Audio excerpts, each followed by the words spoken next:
Bien, s'il vous plaît. Je vais laisser le temps aux uns et aux autres de pouvoir finir de prendre place.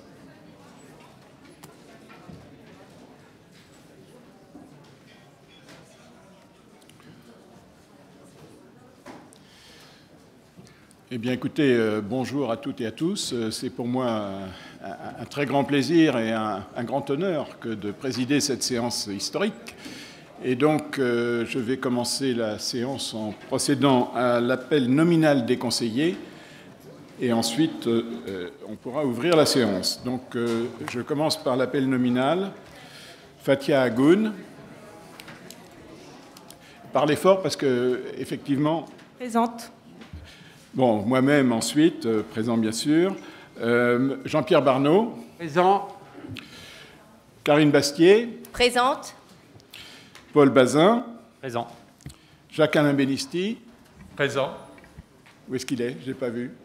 Salut Jacques. Ensuite, Nicolas Bécon. Présent. Samuel Bernard. Bénard, oui. Bénard. Présent. Frédéric Bourdon. Présent. Olivier Capitagno. Geneviève Carpe. Présente. Mohamed Chikouche. Présent. Laurence Coulon. Présente. Chantal Durand. Présente. Michel Duvaudier. Présent. Patrick Farcy. Présent. Pierre Garzon. Présent. Hervé Giquel. Daniel Guérin. Présent. Bruno Hélin. Présent. Christine Jeannaudet. Présente. Brigitte Janvoine. Présente. Lamia Kirouani. Présente. Patricia Corchef-Lambert. Françoise Lecoufle. Antoine Madelin. Présent. Franck Morat. Flore Minck. Déborah Mazer. Présente. Catherine Mussot-Gage. Présente. Sokona Niakate. Présente. Christelle Niasmé. Présente. Mélanie Novak. Présente. Tonino Panetta. Présent. Marie-France Parrain. Présente. Sabine Patou. Présente. Hélène Pécolo. Présente. Antoine Pellissolo. Evelyne Rabardel. Germain Reusch. Isabelle Santiago. Marie-Christine Segui. Présente. Odile Séguret. Présente. Josette Sol. Présente. Naïga Steffel. Présente. Austin Mini. Ibrahima Taroué. Présent. Nicolas Trizna. Présent. Julien Veil. Présent. Et enfin, Metim Yavouz. Présent. Bien, le quorum est donc atteint puisque nous avons même la totalité des membres de ce Conseil présents. Donc, je vais déclarer, en vertu de la loi 2021-689 du 31 mai 2021, que nous avons organisé une sortie progressive de l'état d'urgence, que nous avons prolongé les mesures prévues par la loi du 14 novembre 2020 pour l'élection du président du conseil départemental et de la commission permanente, et l'Assemblée délibère valablement puisque la majorité des membres en exercice sont donc présents. J'ouvre donc la séance et je vais vous dire quelques mots sur je dirais, les réflexions que je me suis faites ces 2-3 derniers jours en ce qui concerne notre département. Le Val-de-Marne, pour moi, c'est une terre d'accueil et d'intégration.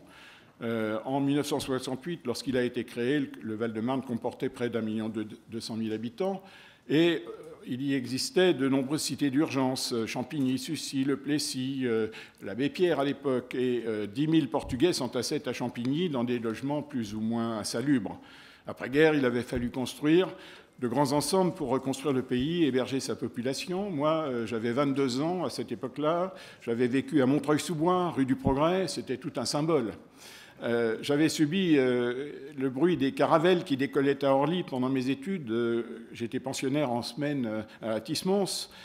J'y avais étudié, approfondi les textes de nos chrétiens sociaux, Emmanuel Maulier, Appert Demain, Michelet, Robert Schuman, et en particulier les encycliques, et notamment Rerum Novarum. Tout ça m'avait conduit à mon engagement pour la cité, et en 1971, je menais ma première campagne comme troisième de liste pour tenter de battre l'équipe municipale communiste menée à l'époque par Jacques Duclos à Montreuil.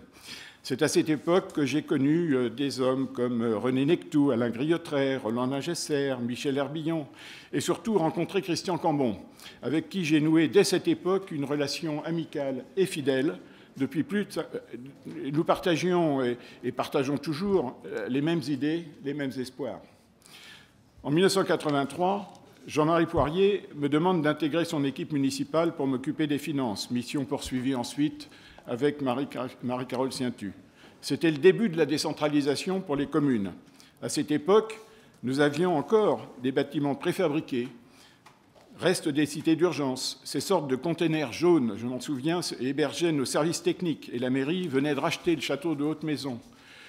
Ce dernier, après avoir abrité la famille Alévi au XIXe siècle, était devenu au XXe un foyer d'accueil de la Sonacotra. Les Portugais, à l'époque, n'étaient pas les seuls à avoir trouvé un accueil en Val-de-Marne. D'autres, venant de Pologne, des pays de l'Est, étaient venus trouver espoir sur nos terres. Dans les années 60, ce sont les réfugiés d'Algérie et les Harkis qui ont pu y créer de nouvelles racines. Ces populations ont beaucoup travaillé, se sont progressivement intégrées au sein de notre République, où beaucoup ont connu des carrières remarquables, notamment dans la fonction publique et dans l'enseignement. Une nouvelle vague d'immigrés est arrivée, notamment à Sucy, lorsque la ville de Paris a réménagé le secteur de la gare de Lyon dans les années 80 et 90. On a vu alors les habitants de l'île aux Chalons venir s'installer dans les immeubles construits par ECAD et la Caisse des dépôts. Nos municipalités ont accueilli ces populations, travaillé avec de nombreuses associations pour aider à leur intégration. Au plan politique, en parallèle, se produisait une érosion progressive du nombre des municipalités gérées avec l'appui du Parti communiste. Les lignes de fracture de notre département sont restées très fortes, trop fortes. Fracture sociale, fracture historique et géographique, malgré les efforts de ce département. Les aspirations de la population ont changé, la société elle-même a beaucoup évolué. Et c'est bien trop tard que les responsables des villes, qui pouvaient comporter jusqu'à 70% de logements sociaux, ont pris conscience de la nécessité de la mixité sociale dans l'habitat. En dépit des efforts de ce département, la frontière entre l'ancien département de la Seine et celui de la Seine-et-Oise est encore bien palpable. Les grands anciens de notre département, et je pense à Gaston Viens, à Roland Nagesser, à Michel Germain et à un jeune ancien qui est Christian Favier, peuvent ainsi méditer sur l'évolution de ce département. Penser, lors de sa création en 1968, comme un outil politique d'intégration entre les communes dites à l'époque rouges de l'Est parisien et les communes plus résidentielles, les communes de résidence et plus rurales, il aura fallu 53 ans pour arriver à cette alternance qui avait été pensée à l'époque. Aujourd'hui, le challenge est immense. La nouvelle équipe qui prend la barre de notre département aura certainement à affronter des temps difficiles. Il lui faut rassurer l'équipage, poursuivre les très nombreuses avancées sociales que nous avions approuvées, bien qu'étant dans l'opposition. Il lui faudra faire face aux contraintes financières et au désengagement de l'État dans de nombreux domaines. Enfin, le changement de climat, qui se traduit par des orages trentenaires qui se répètent ces 15 derniers jours, vient encore compliquer la tâche de nos services d'assainissement et la vie quotidienne des Val-de-Marnais. Je ne doute pas que notre équipe saura donner un nouvel élan à notre département, insuffler un nouvel espoir pour sa jeunesse, en encourageant la réussite et non l'assistanat. Il nous faudra également faire face au vieillissement de notre population, en lui apportant un environnement et des conditions de vie toujours plus satisfaisantes. Dans quelques instants, notre département va élire son nouveau capitaine. Pour moi, après 50 ans de militantisme au service de nos idées et de nos concitoyens, c'est avec une grande émotion que je lui céderai ce fauteuil. Une nouvelle génération prend place. Je souhaite à toute notre équipe de réussir cette nouvelle page de l'histoire de notre département avec le concours de l'ensemble de ses personnels et de ses agents, dont nous savons l'attachement qu'ils portent à nos services publics et le dévouement dont ils peuvent faire preuve dans les situations difficiles que nous traversons. Longue vie au département du Val-de-Marne.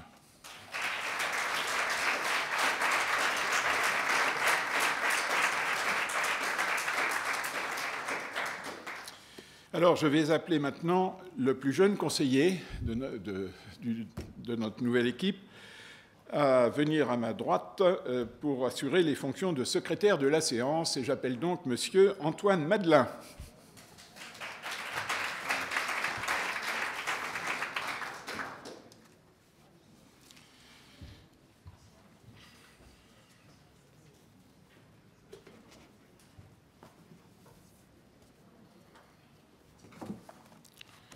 Alors, il faut que...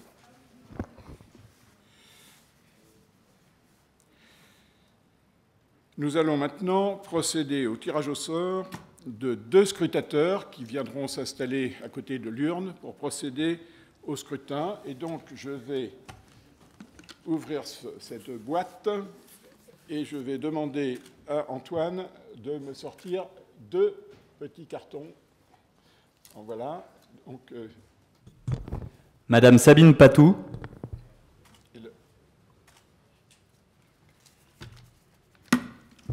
Madame Josette Sol. Bien, eh bien, écoutez, je vous remercie à toutes les 2 de bien vouloir prendre place.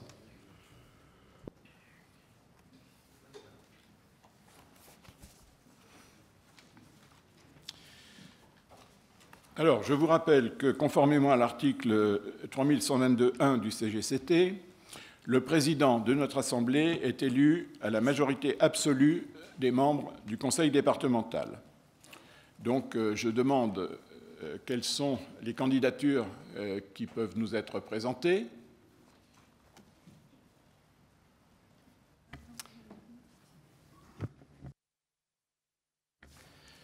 Merci, Monsieur le Président. Je voudrais m'exprimer au nom des élus de l'Union de la droite et du centre.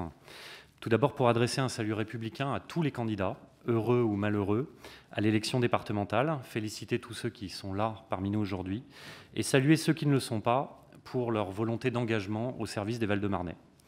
J'ai évidemment une pensée pour ceux qui nous ont précédés dans cet hémicycle et qui y ont servi avec rigueur et ferveur. Plusieurs d'entre eux sont ici aujourd'hui. Leur souvenir nous rappelle combien notre mission à toutes et tous, élus départementaux, est fondamentale pour le quotidien des Val-de-Marnais, combien nous devons, chacune et chacun, nous montrer dignes de cette mission.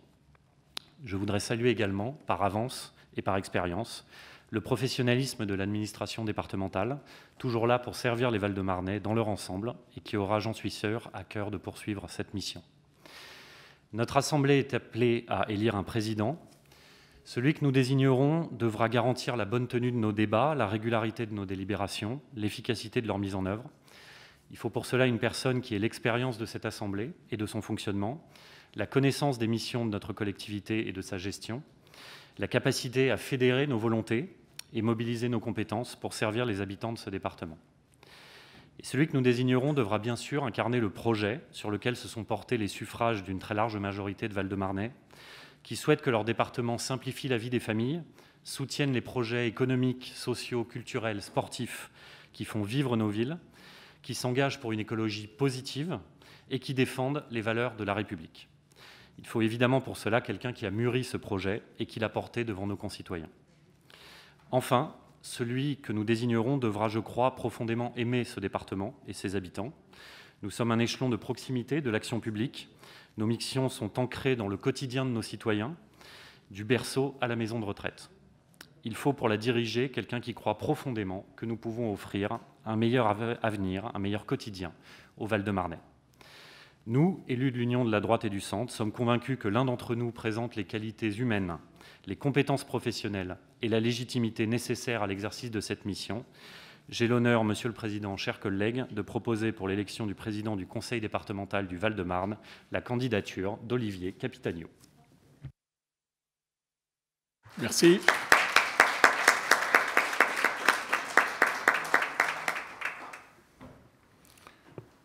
Y a-t-il d'autres propositions? Oui, Evelyne. Oui, au nom de l'opposition départementale, je propose la candidature de Madame Fathia Agoun. Merci.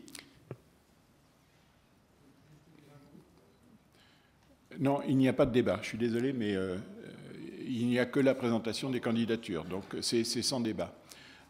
Donc, il n'y a pas d'autres candidatures qui sont présentées. Donc, pour ce qui concerne la procédure d'élection, vous avez à votre disposition, d'une part, un bulletin qui a été préétabli pour Monsieur Capitagno. Vous avez des bulletins blancs qui se trouvent dans les petites cases devant vous et vous pouvez inscrire effectivement le nom de Madame Fathia Agoun pour ce qui concerne la proposition faite par Madame Rabardel.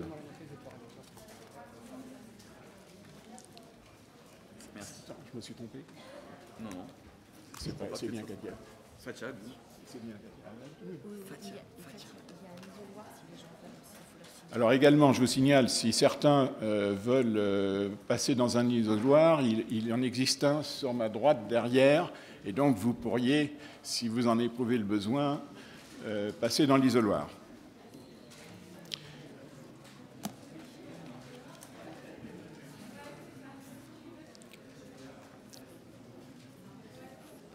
Est-ce que tu vas passer dans l'isoloir?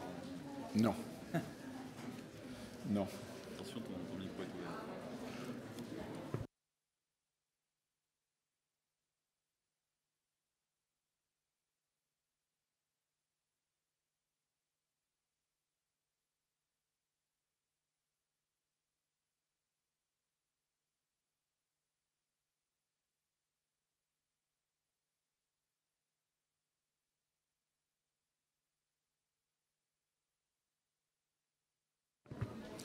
Bien, alors je vous rappelle également que le scrutin est secret, va se dérouler sur appel nominal de chacun des conseillers. Il faudra également qu'après avoir déposé le bulletin dans l'urne, vous signiez la feuille d'émargement qui est tenue par Sabine Patou.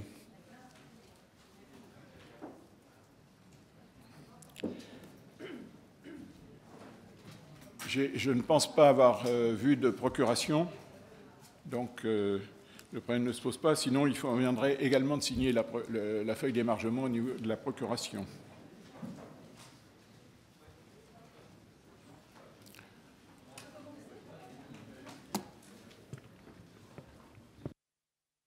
Bien, je vais commencer donc à prononcer l'appel de nos conseillers. Donc, je vais commencer par Madame Fathia Agoun.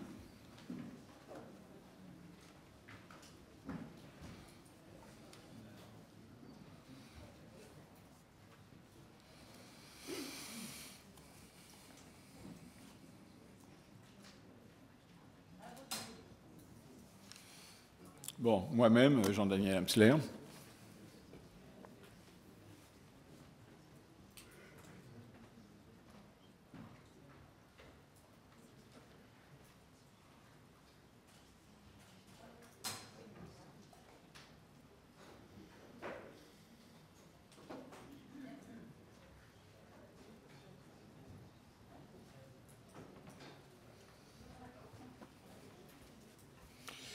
Donc Marie-France Parrain.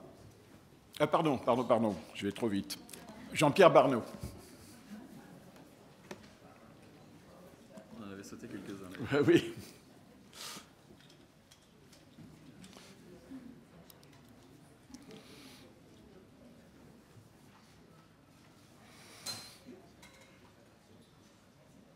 Madame Karine Bastier.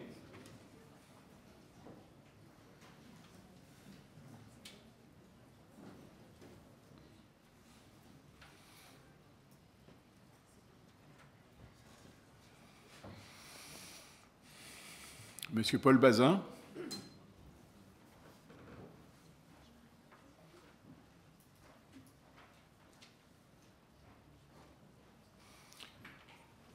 Monsieur Jacques-Alain Bellisti.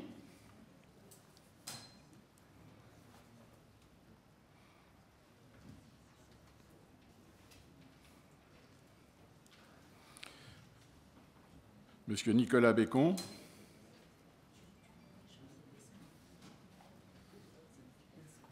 Bécon.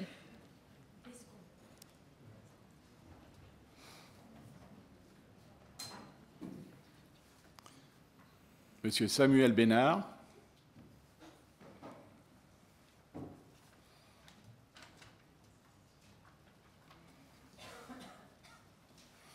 Monsieur Olivier Capitagno.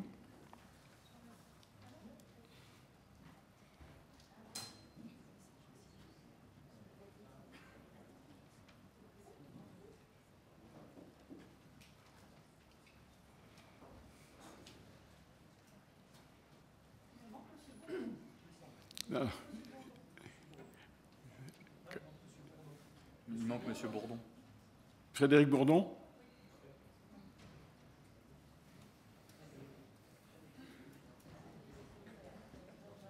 Pardon.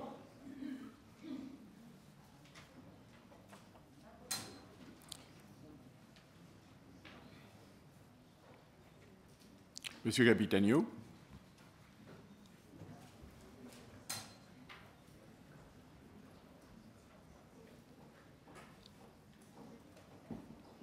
Madame Geneviève Carpe.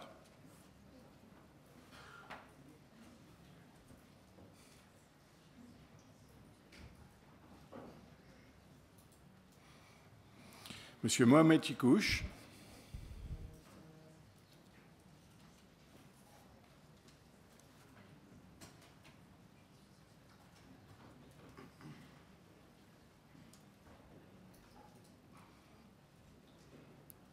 Madame Laurence Coulon.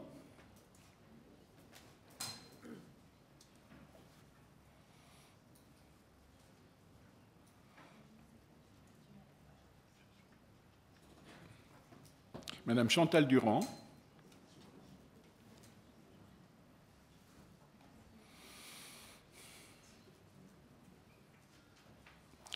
Monsieur Michel Duvaudier.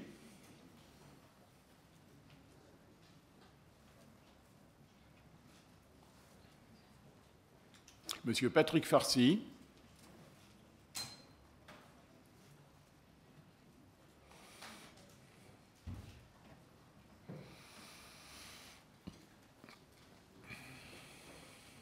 Monsieur Pierre Garzon.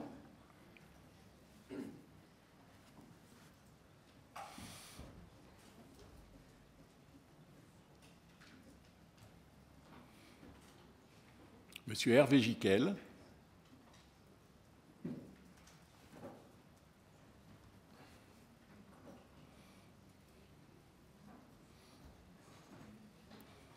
Monsieur Daniel Guérin.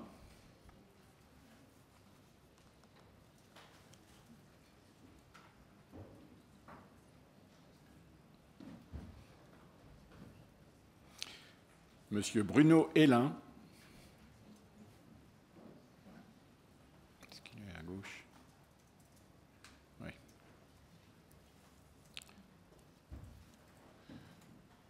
Madame Christine Jeannaudet.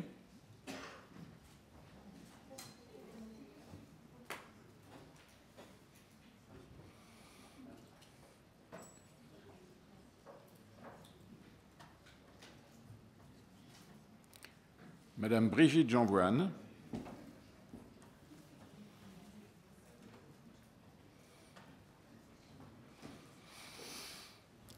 Madame Lamia Kirouani.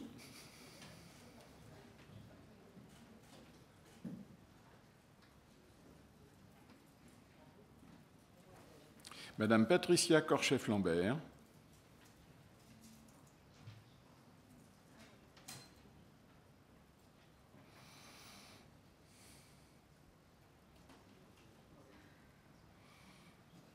Madame Françoise Lecoufle.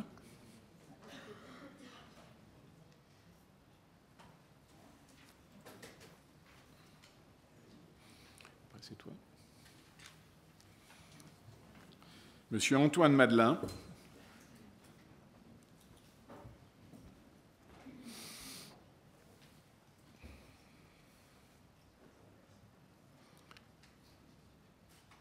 Monsieur Franck Morin.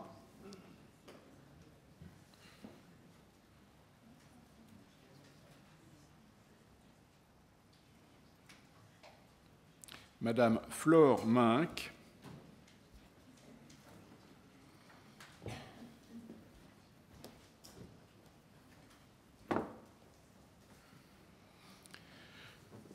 Madame Déborah Munzer.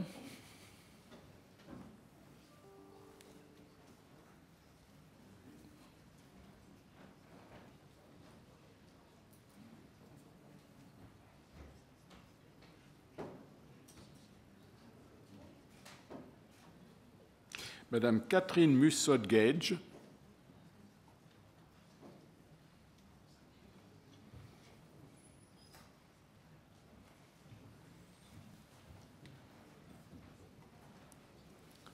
Madame Sokona Niakate.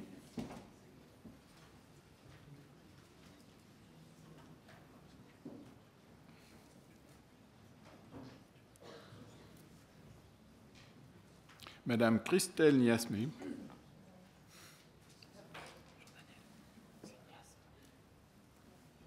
On ne sait jamais.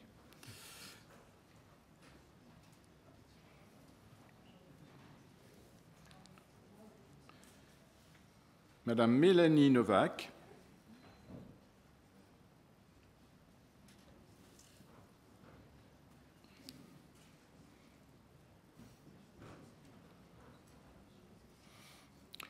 Monsieur Tonino Panetta.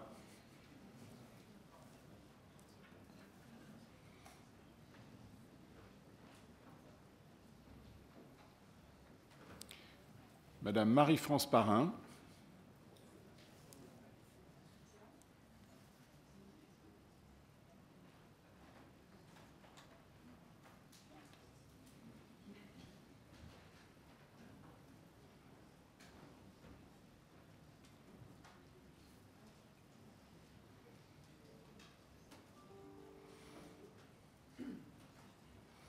Madame Sabine Patou.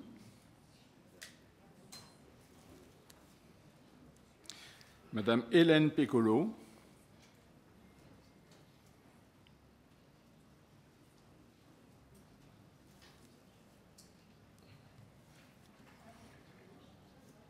Monsieur Antoine Pellissolo.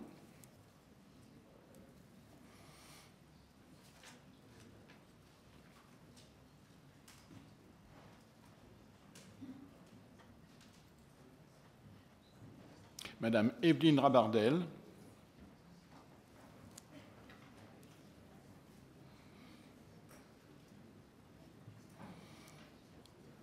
Monsieur Germain Roche.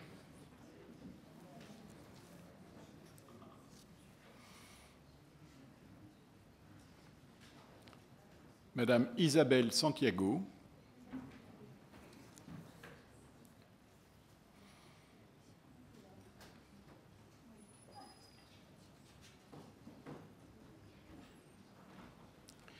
Madame Marie-Christine Segui.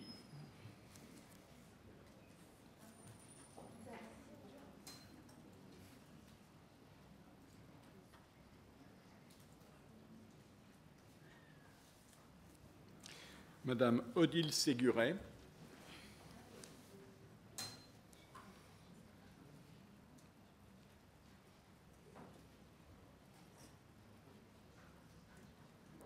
Madame Josette Sol.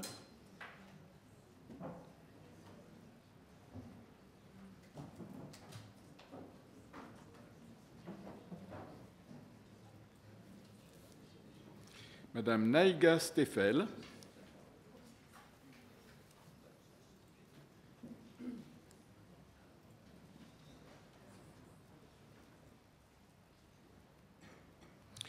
Monsieur Ossine Mimi.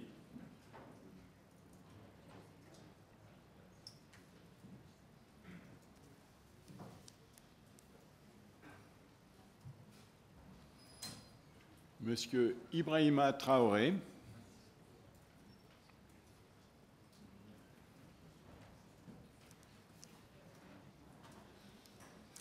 Monsieur Nicolas Trizna.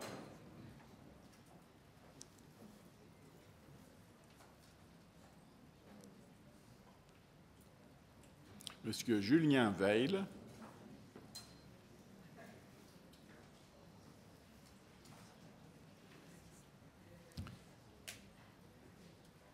Et Monsieur Metim Yavouz.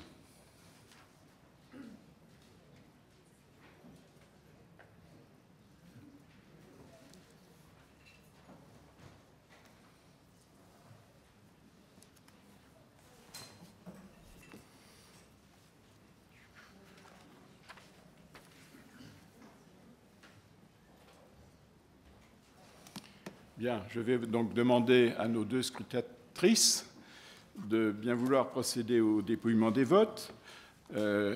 Josette ou Sabine retourne l'urne. Vous comptez les enveloppes. L'une procède à l'ouverture des enveloppes, l'autre à la lecture du bulletin. Et bien sûr, vous notez au fur et à mesure sur la feuille de dépouillement.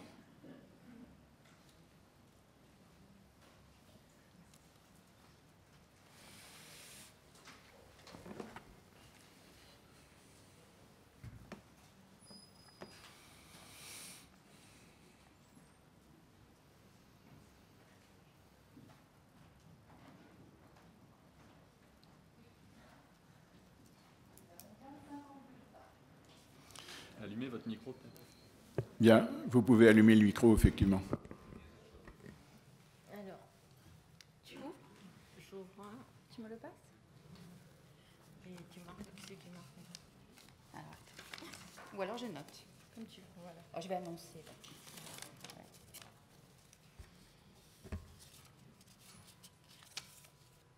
Madame Fathia Agoun. Tu veux que je fasse? Mais les parents, c'est pas pareil que... Hein? Ah oui, d'accord. Tu vois? D'accord. Oh, je pense. Ok. Bon, tu sais quoi, je pense que je vais ouvrir. Madame Fathia Agoun.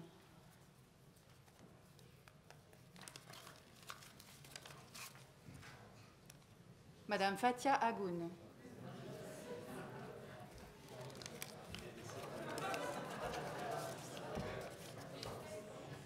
Monsieur Olivier Capitagno.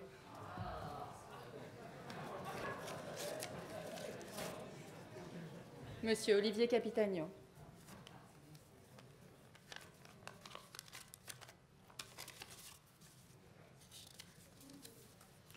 Madame Fathia Agoun.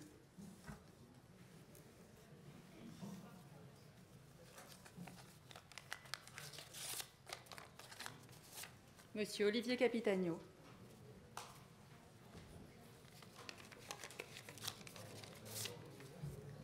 Monsieur Olivier Capitagno.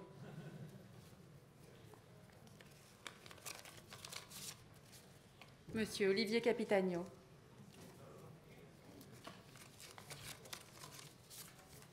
Monsieur Olivier Capitagno.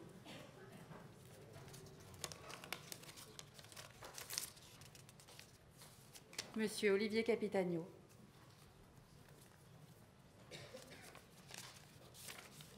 Monsieur Olivier Capitagno.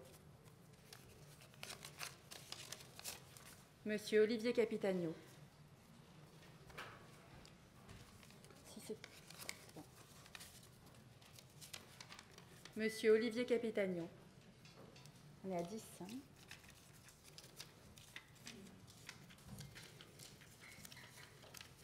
C'est bon, je ne me suis pas trompée. 10.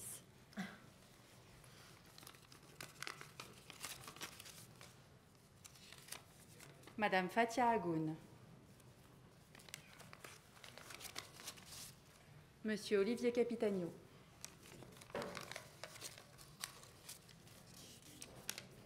Monsieur Olivier Capitagno.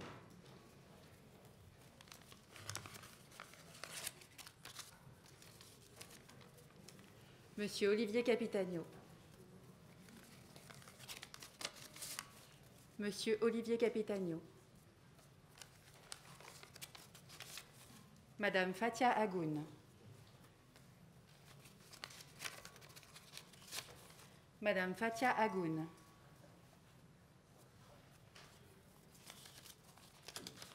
Madame Fathia Agoun.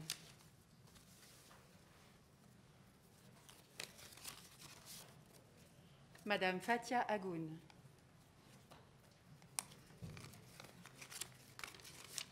Madame Fathia Agoun.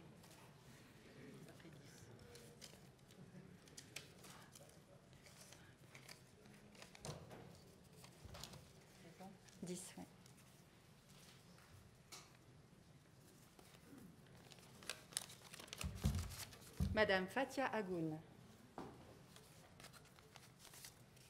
Madame Fathia Agoun.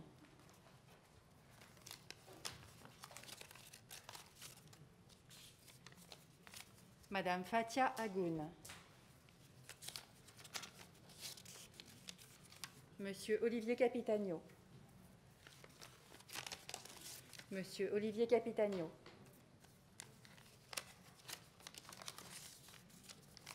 Madame Fathia Agoun. Monsieur Olivier Capitagno. Madame Fathia Agoun.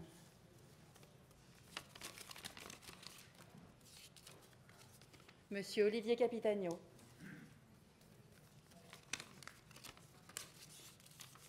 Monsieur Olivier Capitagno. Monsieur Olivier Capitagno.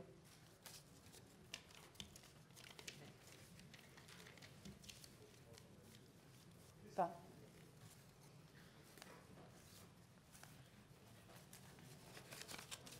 Madame Fathia Agoun. Monsieur Olivier Capitagno. Madame Fathia Agoun. Monsieur Olivier Capitagno. Monsieur Olivier Capitagno.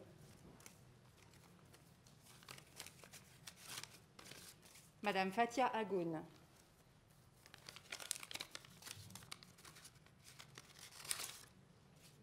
Madame Fathia Agoun. Monsieur Olivier Capitagno. Madame Fathia Agoun. Madame Fathia Agoun. Monsieur Olivier Capitagno. Monsieur Olivier Capitagno.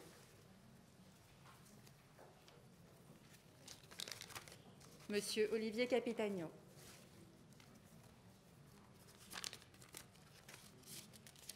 Monsieur Olivier Capitagno. Madame Fathia Agoun.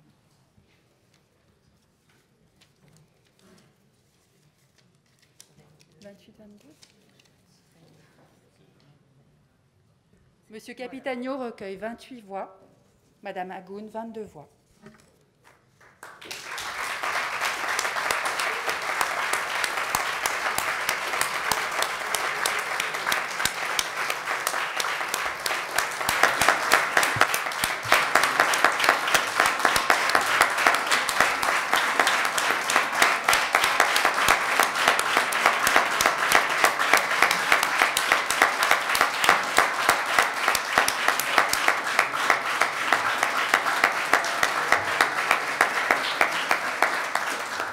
Je proclame donc le résultat du scrutin. Monsieur Olivier Capitagno est élu par 28 voix et je lui demande s'il accepte les fonctions de président.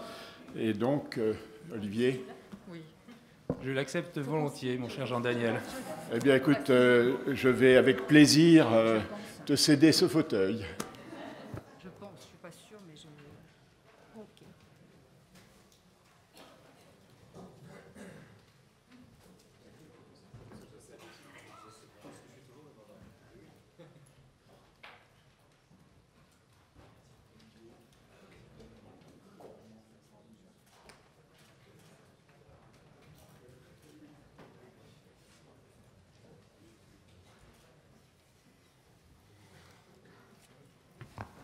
Bien, merci beaucoup mes chers collègues. Avant de prendre la parole, ce que je voudrais vous proposer pour réduire au maximum la durée de notre séance et éviter du temps perdu, c'est que nous procédions d'ores et déjà à la formation de la commission permanente. Car comme vous le savez, il y a un délai d'1 heure nécessaire entre le dépôt des listes et l'adoption de la commission permanente. Et donc je vous propose qu'on commence par ceci avant que je prenne la parole pour nous permettre d'optimiser notre séance. j'ai souhaité que la commission permanente, qui, comme vous le savez, n'est pas nécessairement composée de l'ensemble des élus du conseil départemental, soit au contraire composée justement de la totalité des élus, comme c'était le cas lors de notre précédente mandature. Pour avoir connu les deux systèmes, une commission permanente où il n'y avait qu'un certain nombre d'élus et l'autre système où il y avait tous les élus, cette deuxième solution me paraît préférable, parce que sinon, il y a une sorte de dichotomie entre les élus. Certains sont au courant de toutes les affaires du département et d'autres moins. Et je ne trouve pas ça souhaitable, ni pour la majorité, ni pour l'opposition. Donc je vous propose, l'idée est de vous proposer que tous les membres du conseil départemental siègent à la commission permanente, ce qui veut dire qu'on pourrait déposer, et on a échangé avec les présidents de groupe en ce sens, pour que tous les membres, et qu'il n'y ait qu'une seule liste des membres de la commission permanente, ce qui nous éviterait d'avoir différents votes à effectuer. Donc ce que je vous propose, c'est de procéder ainsi, sauf si certains d'entre vous y voient évidemment un inconvénient. Ça n'a pas l'air d'être le cas. Donc pour ce faire, je vais proposer d'abord d'arrêter le nombre des vice-présidents. Je propose qu'il y ait 15 vice-présidents, conformément à l'article 31-22-4 du Code général des collectivités territoriales, première chose. Et seconde chose, qu'il y ait 34 membres supplémentaires de la commission permanente. Je parle sous le contrôle de l'administration. Je pense que 34 et 15 faisant 49, plus le président, cela fait 50 membres. Est-ce que sur cette proposition du vote de 15 vice-présidents et de 34 membres de la commission permanente, il y a un accord? Y a-t-il des abstentions? Des oppositions? C'est donc adopté. Je vous en remercie. Donc ce que je demande, c'est qu'on note bien l'heure. Merci, je n'ai pas l'habitude. 10h52. Je propose de déposer d'ores et déjà la liste des membres de la commission permanente. Et donc, dans une heure, nous pourrons voter la nouvelle commission permanente.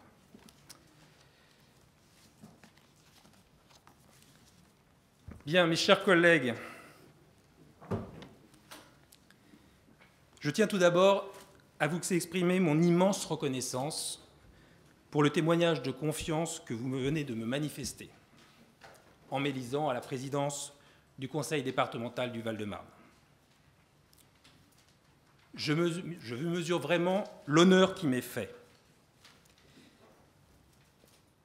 Mais la victoire qui m'a conduit aujourd'hui à cette place est avant tout une victoire collective d'une équipe unie, rassemblée, que je tiens à remercier pour son engagement et qui a beaucoup œuvré pour atteindre cet objectif.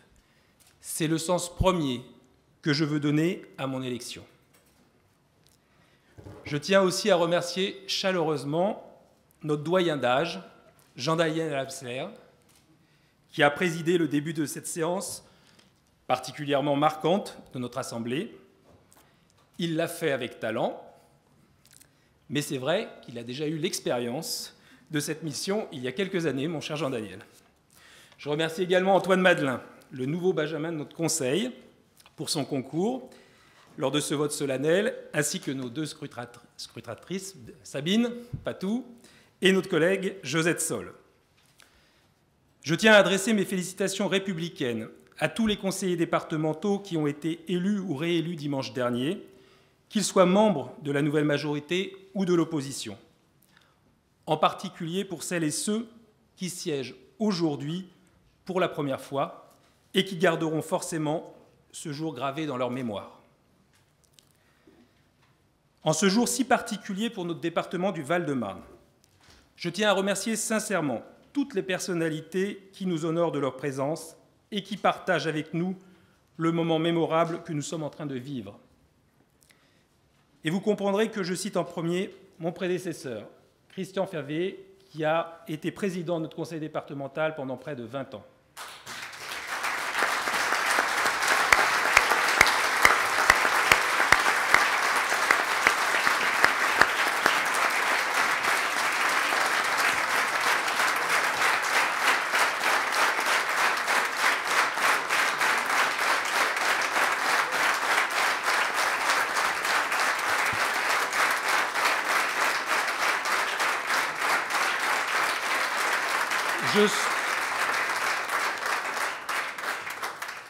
Je souhaite également la bienvenue à Valérie Pécresse, notre présidente de région, brillamment réélue et avec qui nous avons eu plaisir à faire campagne commune et avec qui je sais pouvoir travailler main dans la main à l'avenir et dans l'intérêt de notre département.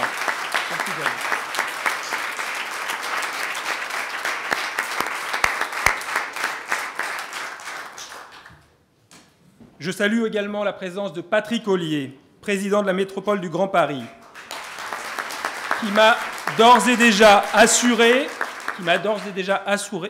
du soutien de la métropole au Val-de-Marne. Je l'ai bien noté, cher Patrick. Je suis particulièrement heureux ce matin de retrouver les parlementaires val-de-marnais. Et chacun comprendra que mes premières pensées vont à mon député Michel Herbillon, à qui je dois énormément dans mon parcours personnel et politique, et à qui je tiens à témoigner aujourd'hui ma reconnaissance pour tout ce qu'il m'a appris et lui témoigner mon affection.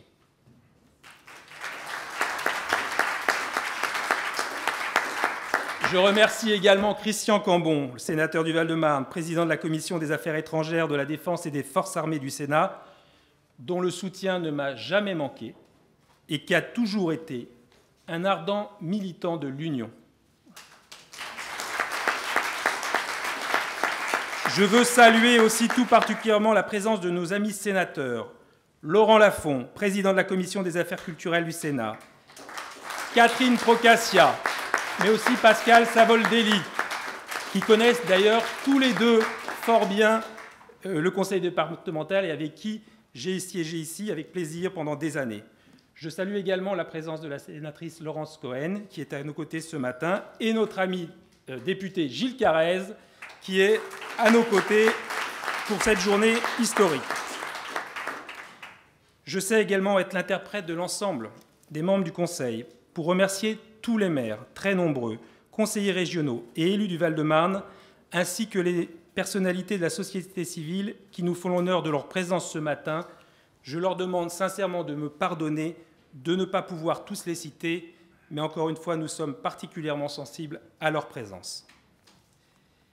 Mesdames et messieurs, mes chers collègues, les 20 et 27 juin dernier, les Val-de-Marnais ont exprimé clairement une volonté de changement après un demi-siècle de gestion communiste. Ils ont fait le choix de l'alternance démocratique. Cette volonté doit être entendue et je ne doute aucunement qu'elle sera respectée au sein de notre Assemblée. Cette aspiration au changement vient de loin. C'est un mouvement qui a débuté dès les élections municipales de 2014, qui a eu une première traduction, certes incomplète, lors des départementales de 2015, qui s'est confirmée lors des élections municipales de 2020, que ce soit à Champigny-sur-Marne, à Choisy-le-Roi, à Valenton, à Villeneuve-Saint-Georges, dont je salue d'ailleurs particulièrement les maires ce matin, ce qui nous a conduits à ce basculement démocratique en Val-de-Marne dimanche dernier. Le moment que nous vivons ici, chacun en a conscience, dans cette Assemblée, mais aussi dans tout le Val-de-Marne et un peu au-delà, est un événement tout à fait historique. Après un demi-siècle d'une seule et même gestion, chacun mesure, singulièrement dans la nouvelle majorité, le défi immense qui est devant nous. Nous devons tous être à la hauteur de cet enjeu. Nous devons être à la hauteur de l'enjeu car il s'agit d'abord de garantir une transition démocratique, républicaine et, je l'espère, apaisée. C'est l'intérêt de nous tous et singulièrement des habitants du département. Être à la hauteur de l'enjeu, c'est aussi mettre en œuvre le projet que nous avons porté. Nous avons la responsabilité, mes chers collègues, de respecter les engagements qui ont été pris. Nous ne dévierons pas de notre objectif, il en va de notre crédibilité et du respect de la volonté majoritaire des Val-de-Marnais. À cet instant, je n'oublie pas nos concitoyens qui ont fait un autre choix, ou qui, nombreux, ont préféré s'abstenir plutôt que d'exprimer une opinion. Qu'ils sachent tous que nous travaillerons pour tout le monde, pour toutes les villes, pour tous les Val-de-Marnais, sans distinction, afin d'adapter ce département aux réalités d'aujourd'hui et aux besoins de chacun. Je suis conscient du poids de la responsabilité que vous m'avez confiée. Seuls 4 présidents m'ont précédé ici depuis la création du département en 1968. Gaston Viens, Roland Ningesser, dont je salue d'ailleurs sa femme, Marie-Christine, présente ce matin, Michel Germain et Christian Favier. Je tiens à cet instant à rendre hommage à ce dernier. Nous avons débattu, cher Christian. Nous nous sommes opposés. Nous nous sommes combattus sur des idées des années durant. Nous avons confronté des visions politiques différentes pour ce département, ce qui est naturel en démocratie. Mais jamais nous n'avons eu de conflit personnel. Et je tiens à exprimer publiquement à Christian Favier mon estime et ma considération pour son engagement et pour avoir dirigé pendant près de 20 ans la destinée de ce département.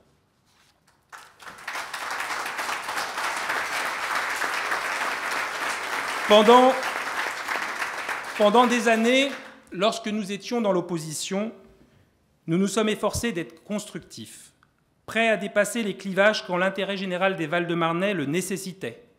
Par exemple, pour défendre les services publics, la création du Grand Paris Express ou encore l'existence même de notre conseil départemental. Nous continuerons dans la majorité à agir avec comme seule boussole l'intérêt supérieur des Val-de-Marnais et je compte sur les membres de la nouvelle opposition, leur discernement, leur objectivité et leur sens des responsabilités pour agir d'eux-mêmes. Notre département, le Val-de-Marne, est encore un département jeune. Sa création est récente au regard des autres départements de France. De ce fait, son identité n'est pas encore totalement construite. Il reste beaucoup à faire pour unifier ce département si divers, qui dans l'avenir ne doit plus jamais être le territoire servant de Paris. L'histoire de nos communes en Val-de-Marne est riche et diverse. On y trouve à la fois Louis XV à Choisy-le-Roi, le souvenir des bidonvilles évoqués par Jean Daniel à Champigny. On y côtoie le général de Gaulle déplaçant le ventre de Paris aux mines de Rungis et créant l'aéroport d'Orly. On y retrouve des figures marquantes du Parti communiste, Maurice Thorez, Georges Marchais, mais aussi le général Leclerc, traversant le Val-de-Marne pour libérer la capitale. C'est tout le poids de cette histoire qui nous lie. Aujourd'hui, nous tournons ensemble une nouvelle page, sans oublier l'héritage de ce passé. La géographie de notre territoire est aussi contrastée. On y trouve aussi bien les champs de Périgny que la cité Balzac de Vitry, le château de Vincennes et la capitale des orchidées, les abords du périphérique et le parc de Grosbois. C'est aussi cette diversité urbaine qui fait l'originalité de notre département, mais qui nous impose de mettre en œuvre des actions adaptées aux réalités de chaque ville et de chaque quartier. Le Val-de-Marne est enfin, et c'est insuffisamment connu et reconnu, une terre d'innovation, une terre d'excellence. Le Cancer Campus, l'INA, le CNRS, l'École nationale vétérinaire de Maisons-Alfort, le pôle d'Orly, nos hôpitaux publics, autant de lieux d'exception qui concourent à la dynamique de notre département et que nous devons impérativement mieux soutenir demain, car leur potentiel de développement est tout à fait considérable. Le Val-de-Marne est donc cet ensemble si divers qui manque aujourd'hui d'unité. Notre objectif est de donner enfin à ce département une identité propre, ne plus être le département auquel on ne pense que trop rarement pour les projets porteurs d'avenir, mais celui qui demain doit s'imposer comme un acteur incontournable au sein de la région Île-de-France.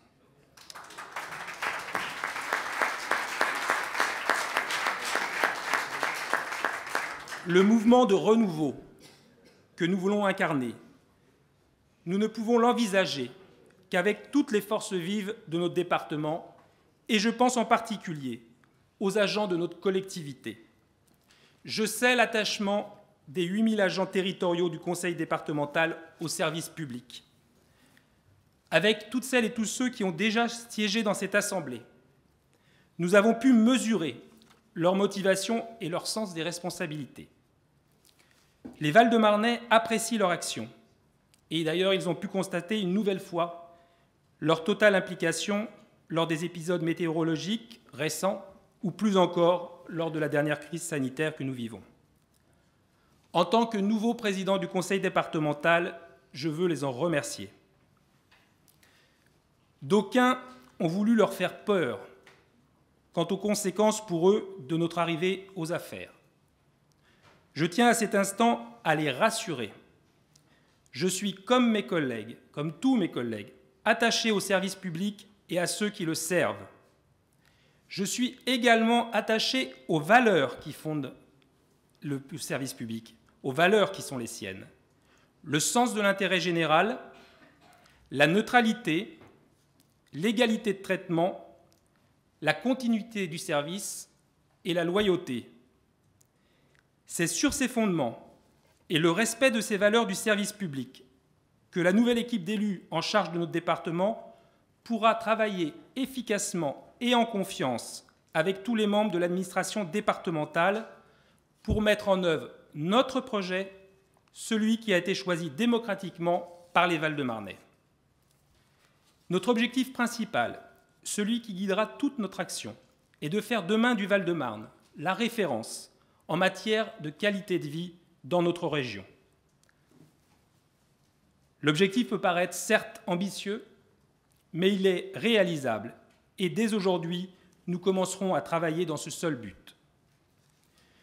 Je le dis clairement, nous ne sommes pas là pour casser ce qui existe et qui fonctionne, mais bien au contraire pour construire. Alors oui, il y aura des changements, mais nous ne détruirons pas les politiques qui servent les Val-de-Marnais et auxquelles ils sont attachés. Nous les avons d'ailleurs toujours soutenus, voire même initiés. Ainsi, nous ne fermerons pas, comme certains l'ont dit, les crèches départementales. Nous continuerons à rembourser la moitié de la carte imaginaire. Nous préserverons et, si possible, améliorerons le dispositif Orbival, et ce ne sont là que quelques exemples des dispositifs qui seront maintenus. Naturellement, nous entendons aller au-delà et ne pas nous contenter de maintenir l'existant. Pour ce faire, nous devons lancer d'abord et rapidement un état des lieux de l'organisation, du fonctionnement et des finances de notre collectivité pour objectiver nos marges de manœuvre, nos forces, nos faiblesses et donc nos véritables moyens d'action, sans dogmatisme ni parti pris. Je considère que c'est là une nécessité après 50 ans d'une seule et même gestion de ce département. Rassurez-vous, je ne développerai pas tous nos engagements. Vous les connaissez, nous les avons présentés pendant ces longs mois de campagne. Mais améliorer la qualité de vie de tous les Val-de-Marnais, des plus jeunes aux seniors, se traduira concrètement dans tous les domaines de compétences exercés par le département. Je vous confirme donc notre volonté de mieux répondre aux besoins des familles en mettant en place 1000 solutions d'accueil supplémentaires pour les enfants de moins de 3 ans, dont 500 places en crèche départementale. Je vous confirme un vrai plan pluriannuel de construction et de rénovation des collèges du Val-de-Marne, des travaux dont certains sont promis depuis longtemps sans être réalisés. Je vous confirme notre détermination à accompagner les jeunes dans leurs projets avec un dispositif de tremplin citoyen pour les aider à financer leur autonomie en contrepartie d'engagements citoyens ou associatifs. Je vous confirme notre engagement à diviser par 2 le délai de traitement des dossiers déposés auprès de la Maison départementale des personnes handicapées et de faire du soutien aux personnes concernées par l'autisme la grande cause départementale du mandat. Je vous confirme un plan d'action pour le maintien à domicile des seniors. Je vous confirme notre volonté d'accompagner les allocataires de minima sociaux vers l'emploi, car les aides sociales ne peuvent pas être une fin en soi, mais seulement un épisode ponctuel dans une vie. C'est l'objectif du kit de retour à l'emploi qui doit permettre aux Val-de-Marnais concernés d'assurer les premières dépenses liées à une reprise d'activité. Je vous confirme enfin que nous entendons soutenir les petites et moyennes entreprises, les commerçants et artisans qui ont été durement touchés par la crise sanitaire de ces derniers mois au travers de la mise en place d'un dispositif départemental d'aide.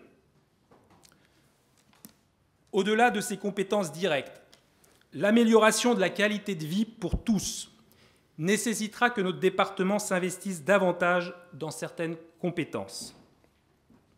Je pense en particulier à la sécurité. Ce n'est certes pas une compétence directe du département, mais c'est la première préoccupation de nos concitoyens. Nous ne pouvons pas nous abstenir d'agir en ce domaine. C'est pour cela que nous contribuerons au bouclier de sécurité mis en place par la région Île-de-France pour aider les communes dans l'équipement des polices municipales et la vidéoprotection. Et nous créerons également des brigades de médiation et de sécurisation pour protéger les collégiens. Une meilleure qualité de vie passe également par une vraie politique concrète et ambitieuse en faveur de la transition écologique. Pour cela, nous poursuivrons et amplifierons les actions déjà engagées, telles la renaturation de la Bièvre. Mais nous irons beaucoup plus loin, avec la plantation de 50 000 arbres supplémentaires dans le département. Nous ferons également du Val-de-Marne la première ferme solaire de notre région. Nous protégerons les espaces naturels sensibles et en augmenterons le nombre. Enfin, nous serons des partenaires actifs, engagés et exigeants pour le développement des transports publics et des circulations douces afin de réduire dans notre département toutes les formes de pollution. Une meilleure qualité de vie, c'est aussi et surtout une nouvelle politique du logement et du logement social en particulier. Tout le monde parle de mixité sociale, mais encore faut-il en créer les conditions. Notre politique du logement défendra le juste équilibre, en cohérence avec nos prises de position passées. Nous ne financerons plus la construction de logements sociaux nouveaux dans les villes qui en comptent trop à nos yeux, c'est-à-dire plus de 40%, mais soutiendrons au contraire, dans ces villes, les projets d'amélioration, de rénovation et d'isolation thermique de l'habitat existant. Nous soutiendrons également la construction des logements sociaux dans toutes les villes carencées, car il ne s'agit pas de condamner, mais d'accompagner chaque ville dans sa spécificité locale. Et nous ferons de l'accession sociale à la propriété pour les ménages modestes un axe fort de notre action. Mesdames, Messieurs, mes chers collègues, la mise en œuvre de tous les engagements que je viens d'énoncer s'inscrira nécessairement, et c'est vraiment un point essentiel à mes yeux, dans le cadre d'une collaboration renouvelée avec les 47 communes du Val-de-Marne, sans aucun dogmatisme, car les villes doivent rester l'échelon de proximité et leurs maires nos interlocuteurs privilégiés.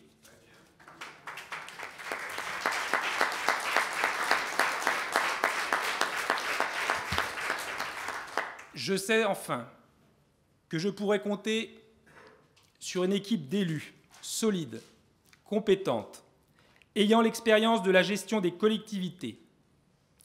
Ces élus sauront donc traduire en actions concrètes pour les Val-de-Marnais les engagements que nous avons pris devant eux. Vous l'aurez compris, nous entendons dès aujourd'hui ouvrir une nouvelle ère pour le Val-de-Marne et pour ses habitants. Les Val-de-Marnais nous ont fait confiance pour réveiller notre département et vous pouvez être assurés que nous ferons tout pour en être dignes.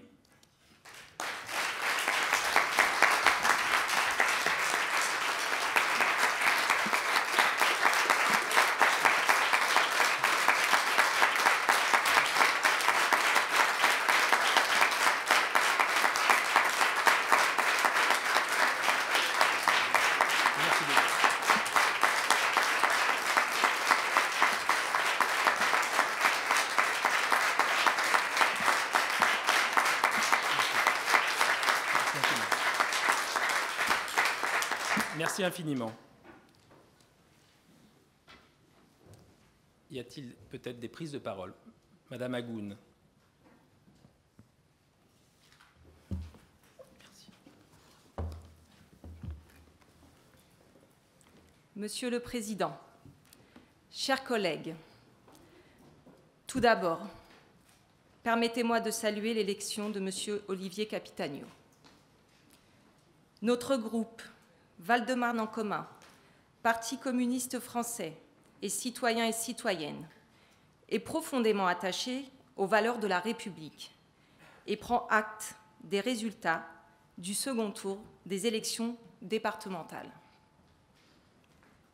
Une des données majeures de ce scrutin, concomitant aux élections régionales, c'est le fait que 2 électeurs sur 3 ont décidé de s'abstenir. C'est un signal extrêmement préoccupant de la crise de notre société, notamment au plan social et économique, de l'ampleur d'une crise démocratique qui fragilise le vivre ensemble, la cohésion sociale et territoriale. Je me félicite par ailleurs que les Val-de-Marnais et Val-de-Marnaises n'aient pas permis de faire entrer le Rassemblement national dans notre Assemblée. Présidente du groupe Val-de-Marne en commun, je tiens à saluer l'ensemble de mes 21 collègues conseillers et conseillères départementales de gauche, réélus ou nouvellement élus dimanche dernier. À travers eux, je veux remercier l'ensemble des Val-de-Marnais et Val-de-Marnaises qui ont apporté leur suffrage au premier tour, puis dimanche dernier, à l'ensemble des candidates et candidats soutenus par Val-de-Marne en commun et des candidats et candidates de la majorité départementale de gauche et écologiste. En 2015, notre groupe d'élus avait fait le pari du renouvellement. Force est de constater que nous l'avons relevé. Nous accueillons avec plaisir au sein de notre groupe Val-de-Marne en commun, qui compte 11 élus du Parti communiste français et des citoyens et citoyennes, Nicolas Bescon, élu à Ivry, Franck Morat, élu à Fontenay-Vincennes, ainsi que Christine Jeannaudet, maire d'Orly.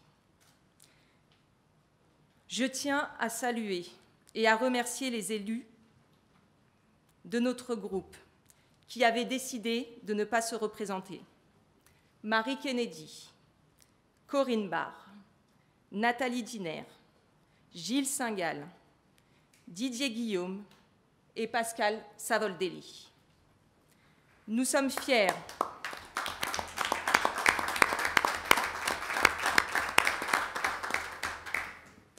de leur action et de l'engagement qui a été le leur. Nous avons une pensée particulière pour nos camarades et amis, Alain Odéon, Jules Rosette, Yannick Le Lagadec et toi, Christian, notre cher président.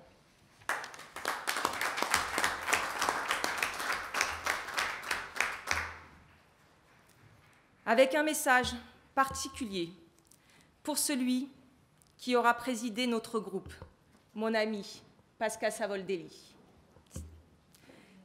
Tes interventions dans cet hémicycle étaient attendues et souvent redoutées. Tu visais juste et nous tenterons de poursuivre ton engagement face aux injustices et aux doubles discours. Soyez assurés, chers collègues, nous n'aurons qu'une boussole, celle de préserver l'humanité, cette valeur cardinale d'une action publique départementale où nous aurons eu de cesse de promouvoir ces belles valeurs que sont l'émancipation, le progrès et la justice sociale, les solidarités concrètes à tous les âges de la vie, l'égalité et la conquête de nouveaux droits pour les Val-de-Marnais et Val-de-Marnaises. Car si une page se tourne, l'histoire n'est pas finie. Car à vrai dire, ce n'est pas l'alternance de 45 ans de communisme qui s'ouvre aujourd'hui en Val-de-Marne.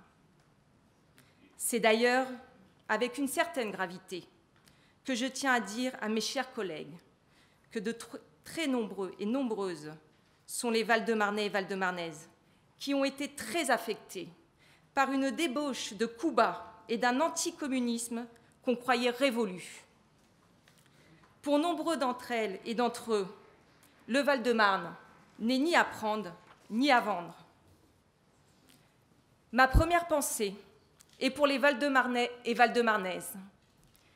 L'idéologie des droites qui sera déclinée ces 7 prochaines années risque de modifier et de bouleverser en profondeur les politiques publiques départementales telles que nous les connaissons aujourd'hui et d'affaiblir ainsi le niveau des services publics rendus à la population. Indéniablement, elle affectera l'identité même du Val-de-Marne en tentant d'en modifier sa sociologie et son être ensemble. Mais le résultat de dimanche, j'en ai la conviction, ne tournera pas la page avec l'identité singulière d'une action publique départementale totalement dédiée à servir l'intérêt général et le bien-vivre de tous nos concitoyens et concitoyennes. Une action publique départementale où le clientélisme et l'exclusion n'ont nulle place. Une action publique départementale empreinte d'une haute ambition d'efficacité et de proximité du service public. Une action publique départementale respectueuse du droit du travail et de l'engagement quotidien des 8000 agents départementaux auprès des Val-de-Marnais et Val-de-Marnaises. Une action publique départementale attachée aux missions, aux conquêtes sociales et démocratiques qui ont façonné la modernité du statut du fonctionnaire départemental. Nous sommes fiers du service public départemental, qui ne serait rien sans ses agents et agentes, sans leur engagement et leur qualité professionnelle qui font l'honneur du service public et font vivre les valeurs de la fonction publique territoriale. Comme hier, nous serons demain à leur côté pour défendre et préserver leur statut, comme nous avons été mobilisés ensemble dans le combat pour le maintien du département aux côtés des habitants et des habitantes et des communes.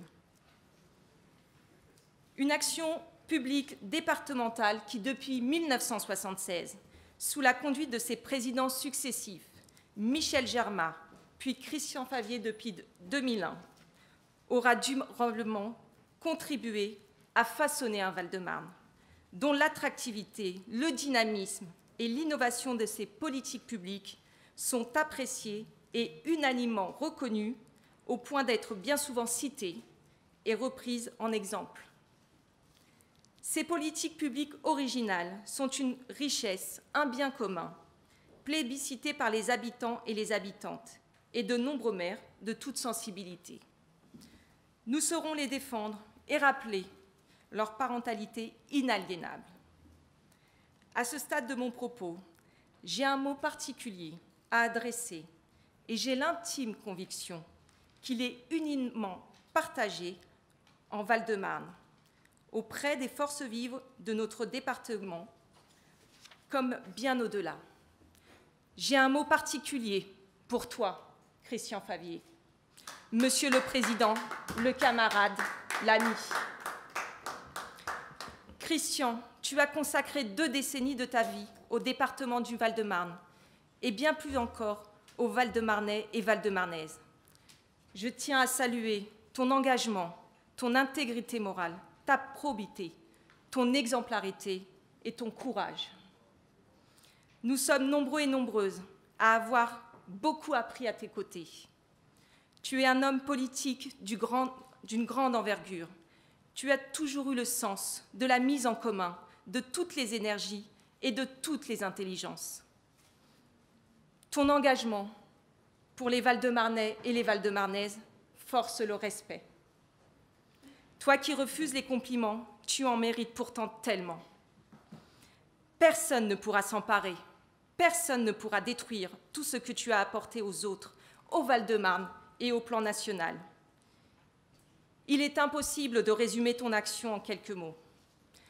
Je soulignerai ton combat victorieux pour préserver le département, alors que le gouvernement et certains parlementaires, que je ne citerai pas, voulaient le supprimer. Je soulignerai également ta vision pionnière et novatrice pour le métro de banlieue en banlieue, que tu as porté dans le consensus et la collégialité dès 2006, avant même le Grand Paris. Merci à toi et autorise-nous l'audace de te saluer unanimement et très fraternellement de tous les bancs de cet hémicycle.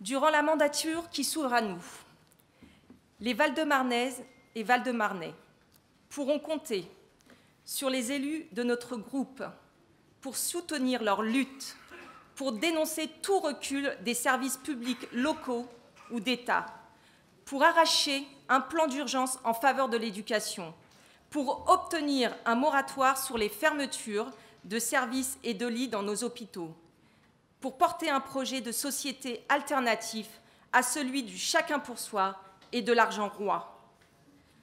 Pour cela, nous sommes déterminés à faire fructifier l'énorme potentiel démocratique et de construction citoyenne qui existe dans notre département, notamment dans le monde associatif, mais plus largement au sein de la société civile, dont il convient de libérer les énergies dans la crise actuelle, du rapport des gens à la politique et dans la crise du système politique dans notre pays.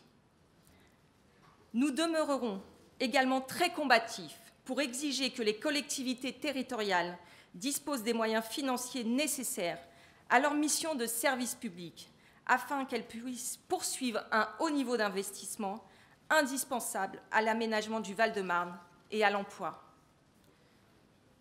Évidemment, nous serons une opposition constructive si vous inscrivez l'intérêt des populations et des agents et des agentes à l'ordre de votre agenda, à l'ordre du jour de votre agenda, Monsieur le Président. Mais nous serons intransigeants face aux pourfendeurs de la dépense publique et des services publics, face aux adeptes du contrôle permanent des bénéficiaires du RSA, face aux laxistes et qui tolèrent et encouragent la fraude fiscale, face à ceux qui prônent la ville pour quelques-uns et non la ville accessible pour tous et toutes. Fort de notre bilan et de nos propositions en matière de solidarité, d'égalité des droits, d'innovation politique et démocratique et d'écologie politique, nous proposerons, défendrons et dénoncerons toute atteinte aux droits des agentes et agents et des habitants et habitantes.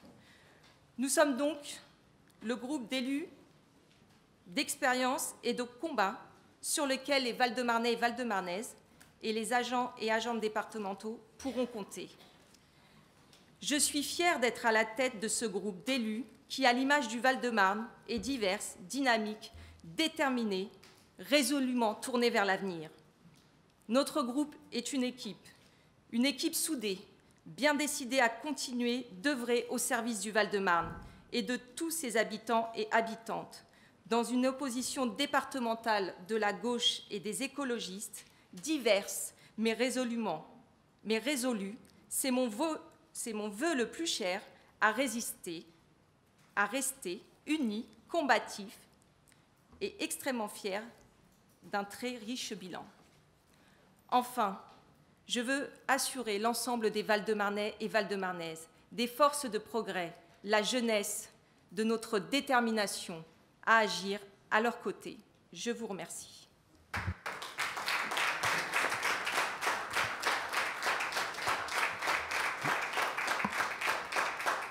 Merci, Madame la Présidente de groupe. Je voulais vous rassurer par rapport à ce que vous avez dit sur un certain nombre de points. Nous ne devrions pas avoir trop de mal à nous entendre s'il s'agit de veiller aux valeurs humanistes d'une part et sur le fait que le département ne soit pas à vendre. Je pense que sur ces terrains-là, nous devrions nous retrouver. Je passe la parole à Monsieur Hélin. Merci, Monsieur le Président. Monsieur le Président, chers collègues, chers amis, Mesdames et Messieurs, j'adresse au nom des élus socialistes et républicains mes félicitations à nos collègues conseillères départementales et conseillers départementaux, élus ou réélus à ces élections départementales.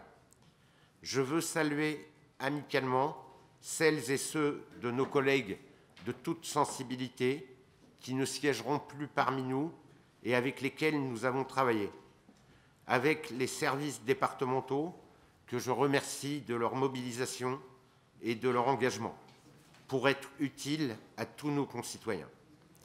Monsieur le Président, nous saluons votre élection, mais nous formons le vœu que l'Assemblée départementale soit à la hauteur des défis de la période qui s'ouvre pour le Val-de-Marne, défis qui valent mieux que les annonces sur lesquelles vous avez bâti l'essentiel de votre campagne, avec le projet politique, je cite, de tourner la page de 45 ans de communisme.